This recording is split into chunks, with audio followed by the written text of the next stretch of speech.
నమస్తే జనభేరి న్యూస్ కి స్వాగతం. నా పేరు యశ్వంత్. ముందుగా హెడ్లైన్స్ చూద్దాం.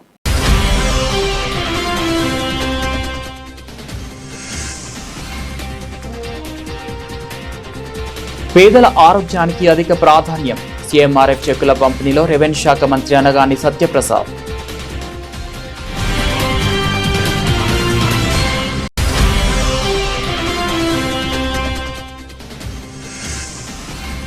పెట్రోల్, డీజిల్, వంట గ్యాస్ ధరలు సామాన్యుడికి అందుబాటులో లేకుండా పోయాయి.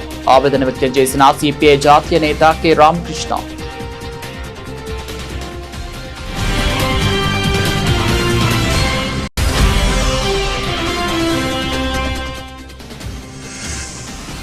ప్రమాదవశాత్తు ప్రాణాలు కోల్పోతున్న కార్మికుల కుటుంబాలను కూటమి ప్రభుత్వం తక్షణమే ఆదుకోవాలి డిమాండ్ చేసిన సిపిఎం రాష్ట్ర కార్యవర్గ సభ్యుడు సిహెచ్ బాబురావు.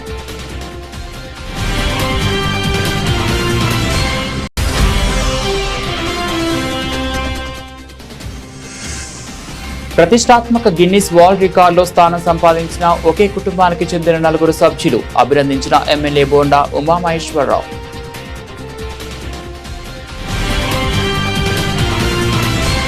రాష్ట్రంలోని పేదల ఆరోగ్యానికి తమ కూటమి ప్రభుత్వం అధిక ప్రాధాన్యం ఇస్తోందని రెవెన్యూ శాఖ మంత్రి అనగాని సత్యప్రసాద్ తూర్పు నియోజకవర్గ ఎమ్మెల్యే గద్దె రామ్మోహన్ తెలిపారు. ఆదివారం ఉదయం తూర్పు నియోజకవర్గ పరిధిలోని 8వ డివిజన్ పిట్టింగేల్ పేట మోడల్ డైరీ దగ్గర తూర్పు నియోజకవర్గ పరిధిలోని 63 మందికి వైద్య చికిత్సల సహాయం కోసం ముఖ్యమంత్రి సహాయ నిధి ద్వారా మంజూరైన 87 లక్షల రూపాయల విలువైన చెక్కుల పంపిణీ కార్యక్రమం జరిగింది. రెవెన్యూ శాఖ మంత్రి అనగాని సత్యప్రసాద్, తూర్పు నియోజకవర్గ ఎమ్మెల్యే గద్దె రామ్మోహన్ హాజరై ఆ చెక్కులను లబ్ధిదారులకు అందజేశారు. నియోజకవర్గంలోని 4 డివిజన్కు చెందిన పూపూడి ప్రభుకి చిరు వ్యాపారం చేసుకునే నిమిత్తం 10,000 ఆర్థిక సహాయాన్ని తన వ్యక్తిగత నిధుల నుంచి ఎమ్మెల్యే గద్దె రామ్మోహన్ అందజేశారు. అందరికీ నమస్కారం. ఒక మంచి కార్యక్రమం. ఎందుకంటే ఈ రాష్ట్రంలో ఎవరు కూడా అనారోగ్యంతో ఇబ్బంది పడకూడదు.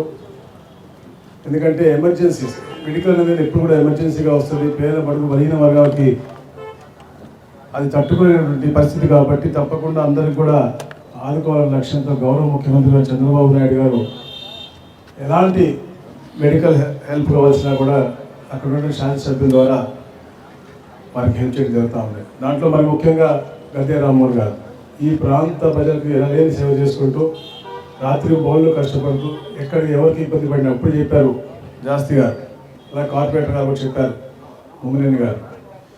20 సంవత్సరాల నుంచి ఇక్కడ ఎవరికి పేదవాడికి ఏ తోపుడు బండి కావాలన్నా, టిఫిన్ సెంటర్ పెట్టుకోవాలి, ఇడ్లీ బండి కావాలన్నా ఏంటంటే ఈ రాష్ట్రంలో మాలాంటి రాజకీయ నాయకులు ఎంతోమందికి మార్గదర్శకంగా ఉన్నటువంటి గొప్ప వ్యక్తి గద్దె రామ్మోహన్ గారు. ఈ ప్రాంత శాసనసభ్యులుగా ఉంటారు నిజంగా. ఎందుకంటే ఈ ప్రాంత ప్రజలు చేసుకున్న అదృష్టం.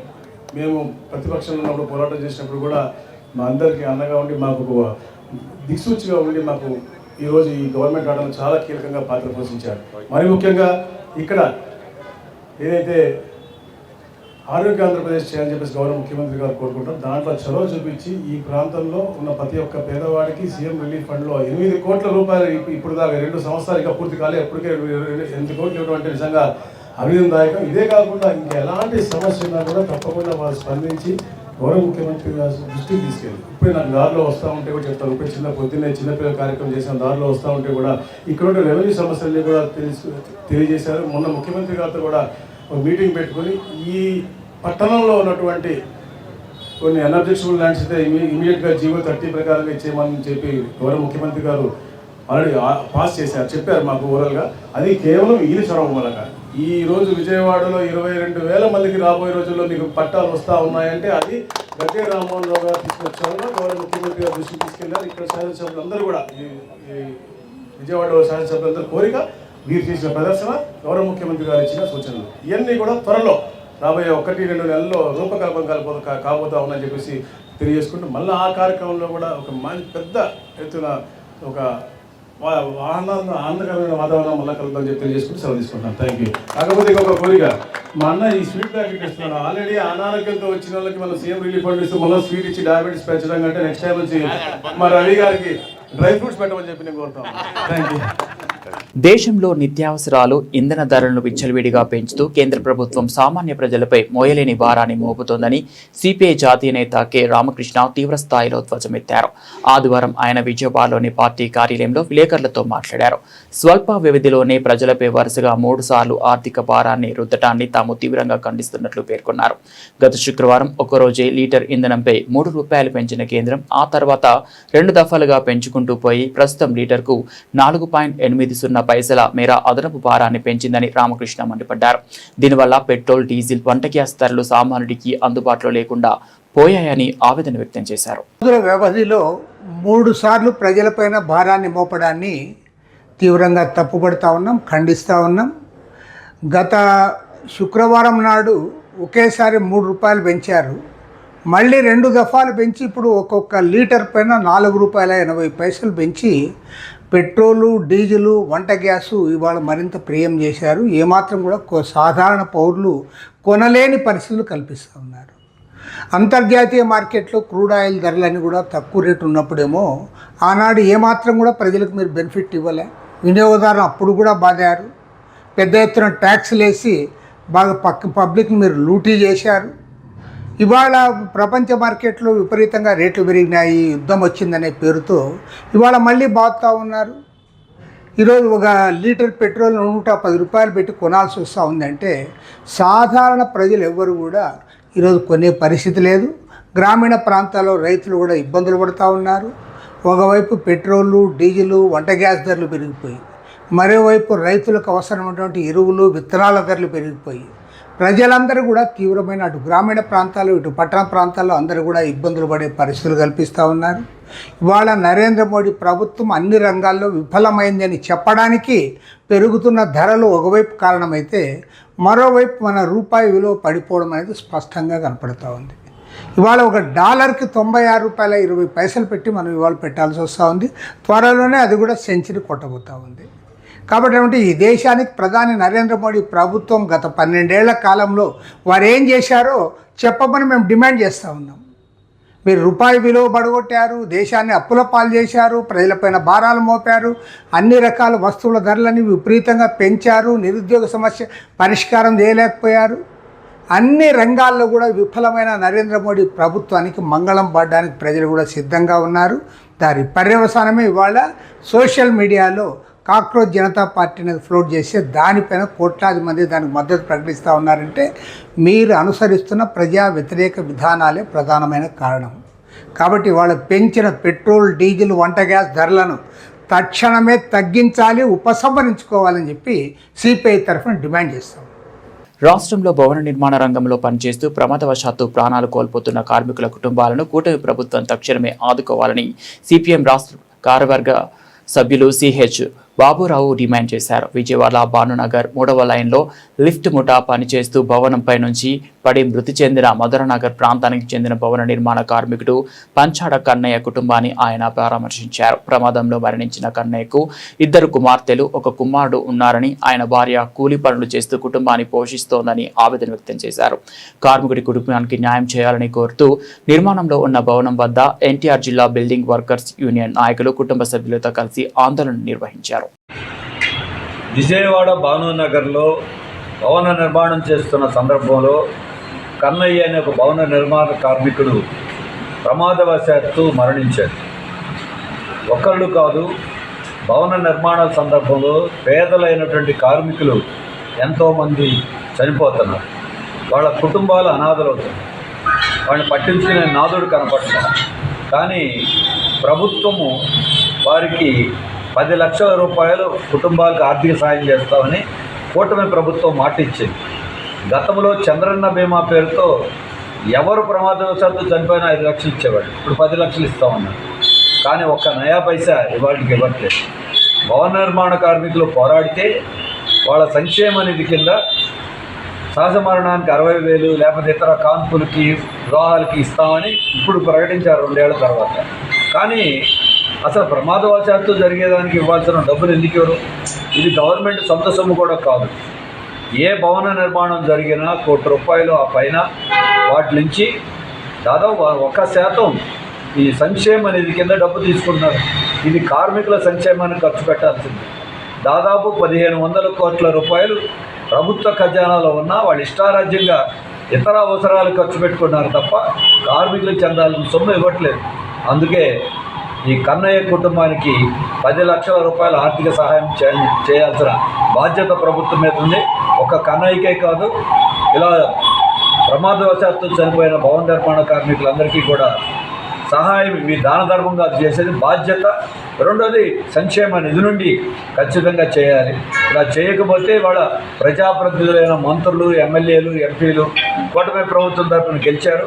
గతంలో మీరు మాట్లాడారు, గత ప్రభుత్వం ఇసుక లేదు, పని లేదు, మేము వస్తే అన్నీ చేస్తామన్నారు. కానీ 2 ఏళ్ళు అయిపోయింది, మళ్ళీ ఉత్సవాలు చేసుకున్నారు. మరి ఈ టైంలోనైనా కార్మికులను ఆదుకునేటువంటి పని చేయాలి. అసలే పనులు ఉండట్లేదు. పని చేసేవాడు కూడా మరణిస్తే ఆ కుటుంబాలు ఇంకా ఎలా బతుకుతాయి? అందుకే ప్రభుత్వ బాధ్యత. దీని మీద సిఐటియు, భవన నిర్మాణ కార్మిక సంఘాలు పోరాడుతూ ఉన్నాయి. వారి పోరాటానికి సిపిఎం తరఫున కూడా మేము మద్దతు తెలియజేస్తున్నాం. రాబోయే కాలంలో ఈ కుటుంబాలకు ఆర్థిక సహాయం 10 లక్షల రూపాయలు హామీ ఇచ్చే విధంగా చేయాలని డిమాండ్ చేయడమే కాదు, దీని మీద ఆ కుటుంబాలతో కలిసి ఆందోళన చేయడానికి కూడా సిద్ధపడతాం. ప్రజాప్రతినిధులు, ప్రభుత్వం స్పందించాలని మేము డిమాండ్ చేస్తాం. విజయవాడ పడమటలో 2 యువకులు కార్లతో ఢీ కొట్టుకున్న ఘటనలో రోహిత్, బొల్లా ఓం ఓ యువతి కోసం కొట్టుకున్నారని జరుగుతున్న ప్రచారంలో ఎక్కడ వాస్తవం లేదని ఓం తరపు న్యాయవాది హరికృష్ణ తెలిపారు. సంఘటన జరిగిన సమయంలో ఎవరి కారులోనూ అమ్మాయి లేదని, అమ్మాయికి ఈ వివాదానికి సంబంధం లేదన్నారు. విజయవాడ పటమట పోలీస్ స్టేషన్ సమీపంలో బొల్లో ఓం తరపు న్యాయవాది హరికృష్ణ మీడియాతో మాట్లాడారు. బొల్లో ఓంకు డ్రగ్స్ పాజిటివ్ వచ్చిందని దుష్ప్రచారం చేస్తున్నారని, డ్రగ్స్ పరీక్షలే చేయలేదని, రక్త నమూనాలు మాత్రమే తీసుకున్నారని చెప్పారు. రోహిత్, ఓం డ్రగ్స్ తీసుకున్నట్లు రిమాండ్ రిపోర్ట్లో ఎక్కడా పేర్కొనలేదన్నారు. జీపులతో గుద్దుకున్న రోహిత్, ఓంపై హత్యాయత్నం కేసు పెట్టారని, అసలు ఎవరు హత్య చేయడానికి వచ్చారు, ఆధారాలు ఉన్నాయని ప్రశ్నించారు. రోహిత్, ఓం ఇద్దరూ గొడవ పడ్డారు తప్ప దాడులు చేసుకోలేదు, ఒకరిపై ఒకరు కేసులు పెట్టుకోలేదన్నారు. సోషల్ మీడియాలో దుష్ప్రచారం చేస్తున్న వారు వాస్తవాలు తెలుసుకోవాలని కోరారు. ఓం, రోహిత్ ఇద్దరు జరిగిన ఘటనపై పశ్చాత్తాపడ్డారన్నారు. 21వ తారీఖు రాత్రి 8:15 2 తార్ కార్లు పడమట్లో గుద్దుకున్నట్టుగా సోషల్ మీడియాకి తెలిసింది. సో దాంట్లో భాగంగా పడమట పోలీసు వారు ఇద్దరి మీద కేసు రిజిస్టర్ చేశారు. సో ఇనీషియల్గా దాంట్లో పెట్టిన సెక్షన్స్ అన్ని బెయిలబుల్ సెక్షన్స్. సో 23వ తారీఖు ఉదయం కోర్టులో ప్రొడ్యూస్ చేసినప్పుడు మాత్రం అటెంప్ట్ టు మర్డర్ కేసు పెట్టారు. ఆ కేసు ఎవరైతే పెట్టారో ఆ వ్యక్తికి ఎటువంటి గాయం జరగలేదు. అండ్ వెపన్స్ కూడా ఏమీ సీజ్ అవ్వాలా, ఎవరికి వూన్స్ అనేది ఏం జరగలేదు. అండ్ మెడికల్గా కూడా ఫిట్గా ఉన్నారు. 109 అని ఒక అటెంప్ట్ టు మర్డర్ కేసు దాంట్లో ఆ సెక్షన్ యాడ్ చేసి కోర్టుకు పెట్టి రిమాండ్ పెట్టారు. సో దాంట్లో కోర్టు వారు రిమాండ్ తీసుకుని 15 days రిమాండ్కి పంపించారు.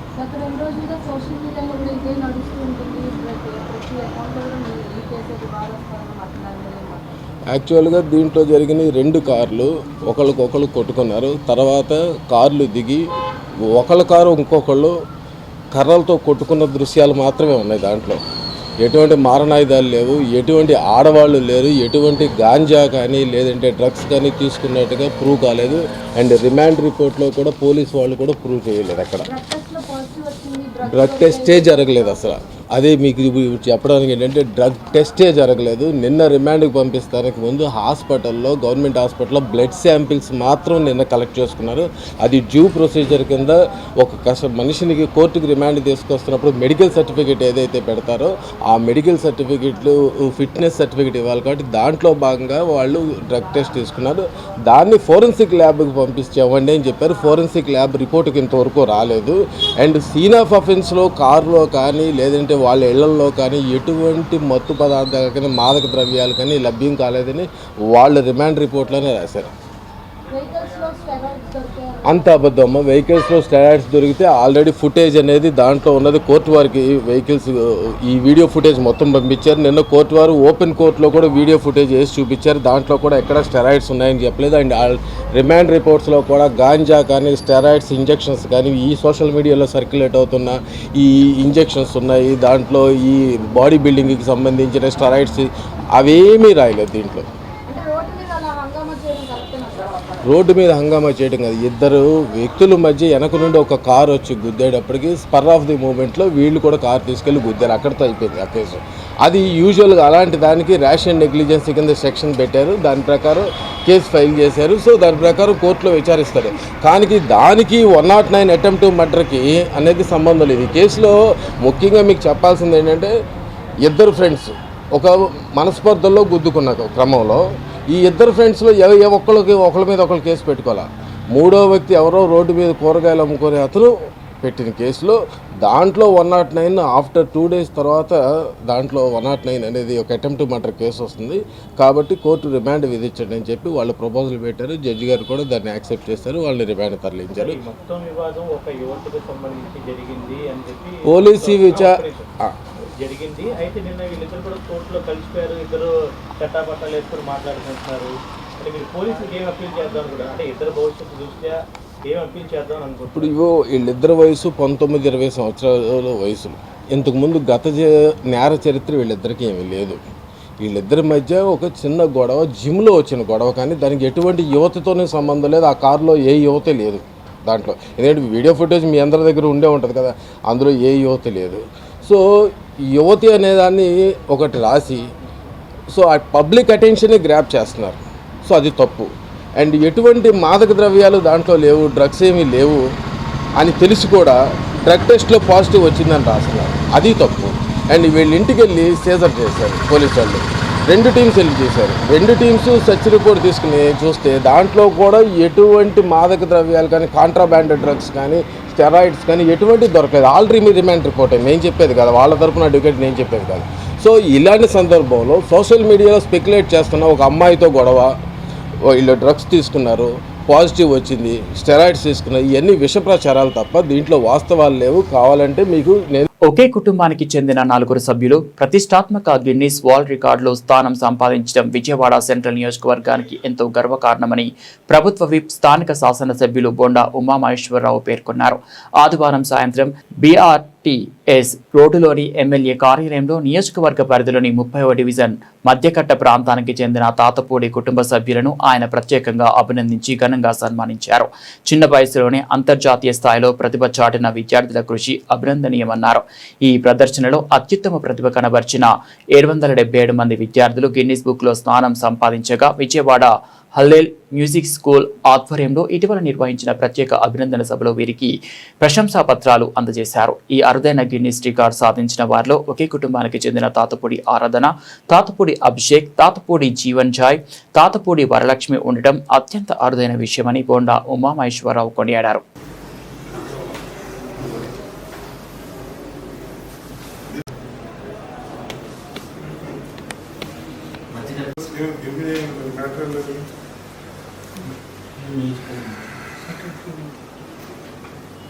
Just electronic keyboard assembly. ఇంద్రకీలాద్రిపై వేంచేసి ఉన్న శ్రీ కనకదుర్గమ్మ అమ్మవారిని దర్శించుకునేందుకు ఆదివారం సెలవు దినం కావడంతో భక్తులు భారీ సంఖ్యలో తరలివచ్చారు. వేసవి సెలవుల నేపథ్యంలో తెల్లవారుజామున 5 గంటల నుంచే భక్తుల రాక విపరీతంగా పెరిగింది. రద్దీ అత్యంత భారీగా ఉండటంతో సాధారణ భక్తులకు త్వరగతిన దర్శనం కల్పించేందుకు ఆలయ అధికారులు ఉదయం 9 గంటల నుంచి అంతరాలయ దర్శనాలకు తాత్కాలికంగా నిలిపివేశారు. అలాగే ఉదయం 9 గంటల నుంచి మధ్యాహ్నం 2 గంటల వరకు అన్ని రకాల VIP దర్శనాలను పూర్తిగా రద్దు చేశారు. దీనివల్ల క్యూ లైన్లలోని సామాన్య భక్తులకు అమ్మవారి దర్శనం అత్యంత వేగంగా సులభంగా లభించింది. ఎండల తీవ్రతను దృష్టిలో ఉంచుకొని ఆలయ ఈవో సీనా నాయక్ సరికొత్త నీటి సరఫరా విధానాన్ని ప్రవేశపెట్టారు. క్యూ లైన్లలో వేచి ఉన్న భక్తుల వద్దకే నేరుగా మొబైల్ వాటర్ క్యాన్ల ద్వారా చల్లని త్రాగునీటిని అందించారు. ఈ వినూత్న ప్రయోగం పట్ల భక్తుల నుంచి విశేష ప్రశంసలు వ్యక్తమయ్యాయి.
ఎంపీ కేశినేని చిన్నిపై వైసీపీ నేత దేవినేని అవినాష్ చేసిన వ్యాఖ్యలను AP organic certification authority chairman Shavala Devadatt తీవ్రంగా ఖండించారు.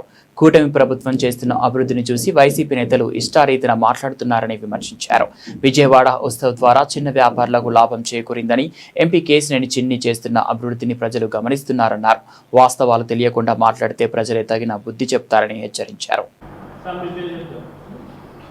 సేవల దేవదత్, చైర్మన్, ఆంధ్రప్రదేశ్ రాష్ట్ర స్టేట్ ఆర్గానిక్ ప్రొడక్ట్ సర్టిఫికేషన్ అథారిటీకి చైర్మన్ సేవల దేవదత్. అందరికీ నమస్కారం. ఈనాటి పత్రికా సమావేశం యొక్క ముఖ్య ఉద్దేశం ఎన్టీఆర్ జిల్లా వైఎస్ఆర్సిపి అధ్యక్షుడు దేవినేని అవినాష్ నిన్న పత్రికా సమావేశంలో మాట్లాడుతూ ఆంధ్రప్రదేశ్ రాష్ట్రంలో మరి ముఖ్యంగా ఎన్టీఆర్ జిల్లాలో ఎంతో అవినీతి జరుగుతుంది, అభివృద్ధి ఏమాత్రం లేదు అనేసి వాస్తవాలు తెలియకుండా అవాస్తవాలు మాట్లాడిన దానికి వారికి తెలియని వాస్తవాలు తెలియజేయాలనేసి ఈ సమావేశం ఏర్పాటు చేయడం జరిగింది. దేవినేని అవినాష్ ఆయన తీరు చూస్తుంటే నెలకు ఒకసారి లేదంటే 2 నెలలకు ఒకసారి నేను వైఎస్ఆర్సిపి పార్టీలోనే ఉన్నాను, వైఎస్ఆర్సిపి పార్టీ జిల్లా అధ్యక్షుడిగా ఉన్నాననేసి తన ఉనికిని కాపాడుకోవటానికి మాత్రమే ఈ పత్రికా సమావేశం అన్నది మనం నిన్న అవినాష్ మాట్లాడిన దాన్ని బట్టి చూస్తుంటే విజయవాడ పట్టణంలో ఉన్న ప్రజలందరూ, మరి ముఖ్యంగా ఎన్టీఆర్ జిల్లాలో ఉన్న 7 నియోజకవర్గాల్లో ఉన్న ప్రజలందరూ కూడా భావిస్తున్నారు. ఎందుకంటే ప్రధానంగా నిన్న అవినాష్ మాట్లాడినవి అవినీతి, అభివృద్ధి అని మాట్లాడారు. అలానే దేవాలయాల భూములు ఏవో కబ్జా చేశారు, కొల్లగొట్టారని మాట్లాడుతున్నారు. దేవినేని అవినాష్కి తెలియని వాస్తవం ఏంటంటే, అవును దేవాలయ భూములు ఇంతకుముందు వ్యవసాయ పరంగా వారికి సంవత్సరం మొత్తం మీద కూడా కొంత మొత్తం మీద దేవాలయాలకి ఎండోమెంట్ డిపార్ట్మెంట్స్కి ఇవ్వటం జరిగింది, ఏవైతే ఫీజులు ఉంటాయో. కానీ విజయవాడలో ఎన్నడూ లేని విధంగా అత్యద్భుతంగా కొత్త సాంస్కృతిక కార్యక్రమాలు తీసుకురావాలి, దసరా మహోత్సవాలు ఉన్నతంగా నిర్వహించాలనేసి ఆ కొంత స్థలం తీసుకోవడం జరిగింది. అది కూడా కొద్ది రోజుల నిమిత్తమే దాన్ని తీసుకోవడం జరిగింది. అది ఒట్టిగేం తీసుకోలేదు కదా.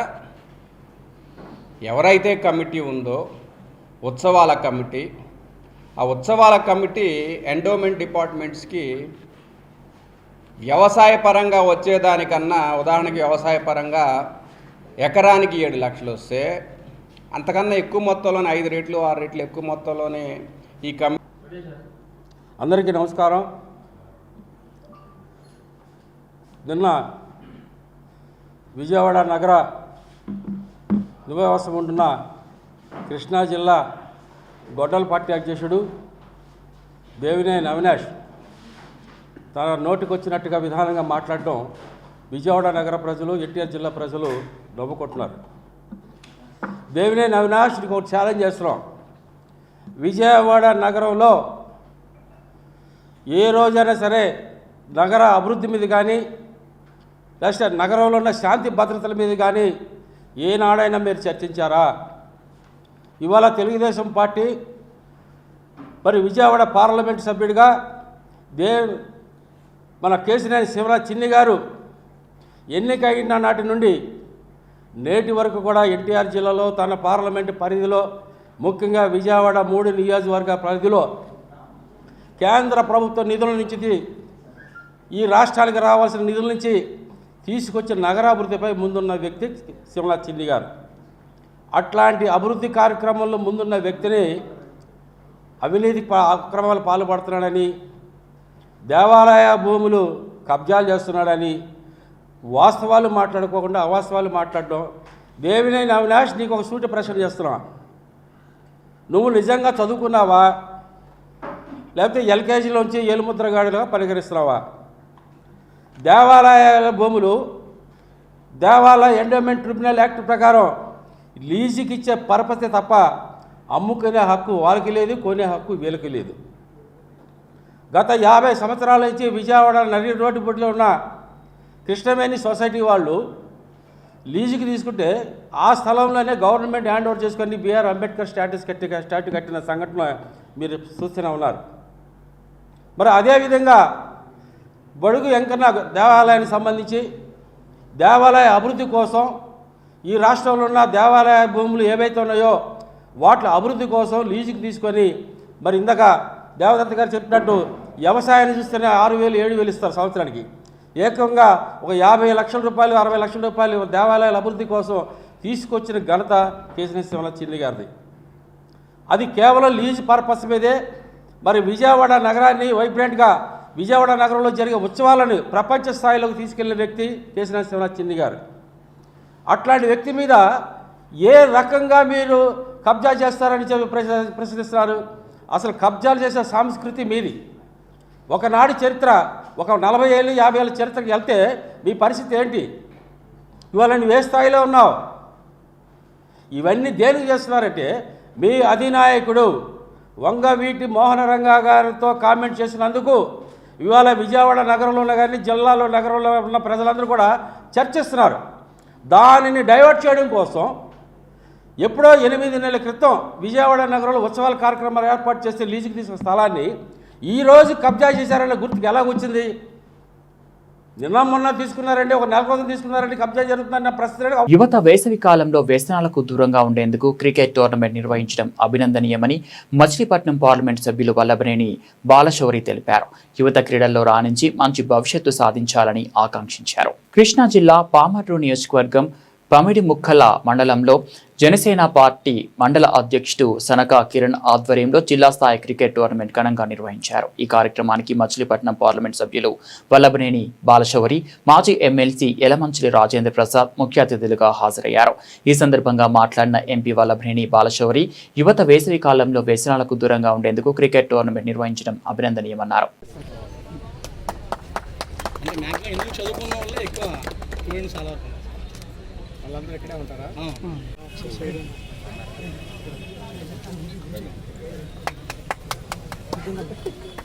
ఈరోజు తాడంకిలో క్రికెట్ టోర్నమెంటు సోదరుడు కిరణ్ అలాగే నరేష్ ఇక్కడ ఉన్నటువంటి పెద్దలందరూ కూడా కలిసి దీన్ని పిల్లలకు ఉత్సాహకరంగా సమ్మర్లో ఆడుకోవటానికి విధంగా ఒక క్రికెట్ టోర్నమెంట్ని ఏర్పాటు చేశారు.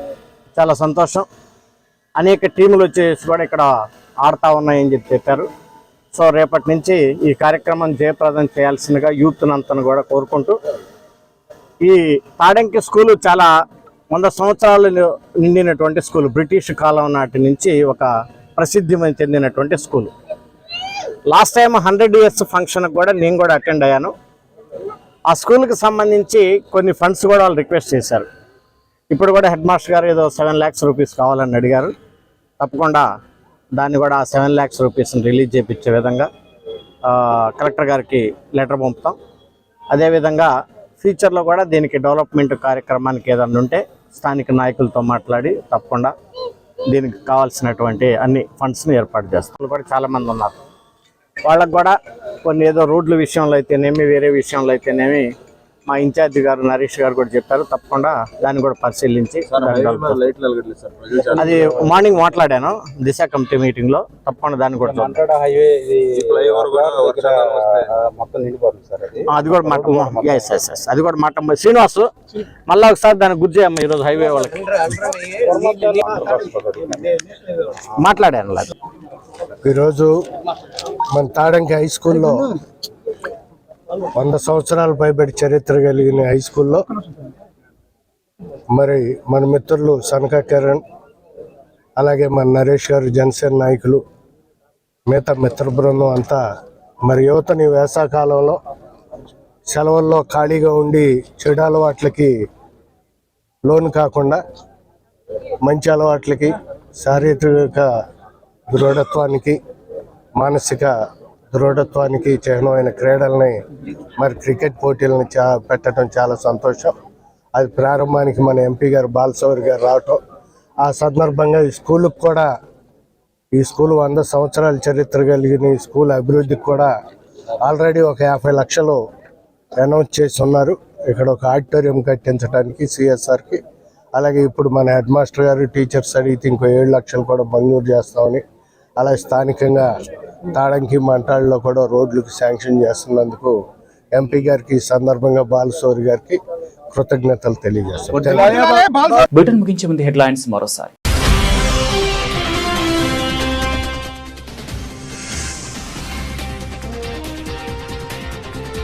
పేదల ఆరోగ్యానికి అధిక ప్రాధాన్యం. సీఎంఆర్ఎఫ్ చెక్కుల పంపిణీలో రెవెన్యూ శాఖ మంత్రి అనగాని సత్యప్రసాద్.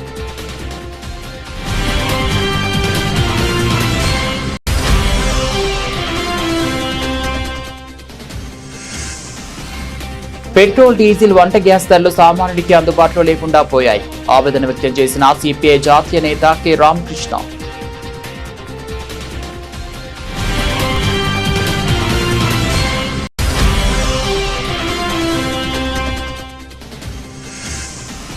ప్రమాదవశాత్తు ప్రాణాలు కోల్పోతున్న కార్మికుల కుటుంబాలను కూటమి ప్రభుత్వం తక్షణమే ఆదుకోవాలి.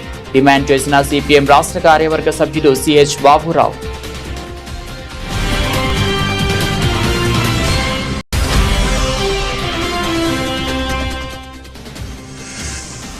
ప్రతిష్టాత్మక గిన్నిస్ వరల్డ్ రికార్డులో స్థానం సంపాదించిన ఒకే కుటుంబానికి చెందిన 4 సభ్యులు అభినందించిన ఎమ్మెల్యే బోండా ఉమామహేశ్వరరావు.